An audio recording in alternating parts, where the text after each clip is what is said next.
National Apprenticeship Week is the perfect opportunity to not only celebrate the achievements of our apprentices, but to also highlight the opportunities that these qualifications can bring as we strive to attract, recruit and retain a workforce that is future-focused and in line with our People and Culture Plan.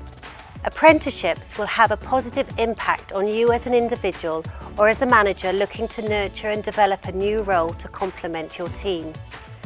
An apprenticeship enables the health and care system to become a more inclusive organisation with the flexibility for individuals to work and learn. Over the past 3 years, we have seen great success where our apprenticeships have gained permanent positions in the Health Board and hundreds of our current staff have studied through an apprenticeship framework.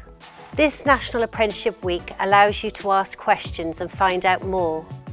Join in on our online and drop-in events with training providers, apprentices and colleagues who have recruited apprentices who can answer all your questions and give you information.